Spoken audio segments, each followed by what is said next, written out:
भगवान बुद्ध का संदेश समता, स्वतंत्रता, बंधुत्व और न्याय के लिए जाना जाता है, तो हम उसको अपने आचरण में उतारने का प्रयास करें। जब हम एक एक चीज को पढ़ते हैं उसका मीनिंग समझें। जब कोई भी कार्य करते हैं तो नमो तस्य भगवतो अरहतो सम्मा संबुद्धस्य 3 बार पढ़ते हैं। इसके एक एक शब्द का अर्थ समझे हम। उसके बाद त्रिशरण, बुद्धं शरणं गच्छामि, धम्मं शरणं गच्छामि, संघं शरणं गच्छामि। यदि हम इसको अपने जीवन में, जिसे बुद्धं शरणं गच्छामि, इसका मतलब मैं बुद्ध यानी ज्ञान, नॉलेज की शरण में जा रहा हूँ। और जो व्यक्ति नॉलेज की शरण में जाता है उसके जीवन से अंधविश्वास, पाखंडवाद या फिर वो और किसी चीज को छोड़ देता है, वो सिर्फ और सिर्फ बुद्ध की शरण में आ जाता है।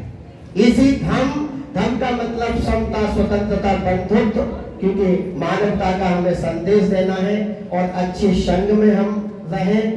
और इसी के साथ में ये और कहना चाह रहा हूं कि आज भारत के कोने कोने में और पूरे विश्व में आज जो बुद्ध का धम्म जो फल फूल रहा है, उसमें हमारे परम पूज्य बाबा साहब डॉक्टर भीमराव अंबेडकर, जिनको हम अपना मसीहा, संविधान निर्माता मानते हैं। और साथियों, इसमें कोई दो राय नहीं है कि हमारे जीवन में ये रुतबा, ये शान, ये शौकत, हमारे जीवन में ये रुतबा, ये शान, ये शौकत, ये मान, सम्मान, स्वाभिमान, सब कुछ परम पूज्य बाबा साहब आपके संविधान से मिला।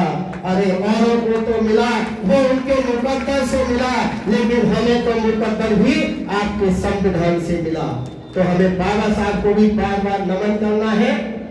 हुए इस जमाने में बहुत बादशाह, पर बादशाहों के बादशाह मेरे बाबा साहब थे। हुए इस जमाने में बहुत बादशाह, पर बादशाहों के बादशाह मेरे बाबा साहब थे। अरे लोग तो इंसानों को गुलाम बनाकर बादशाह बने, पर गुलामों को इंसान बनाने वाले मेरे बाबा साहब थे, मेरे बाबा साहब थे। तो ये दोनों हमारे महान व्यक्तित्व भगवान बुद्ध और परम पूज्य बाबा साहब के हम बताए हुए रास्ते पे चले।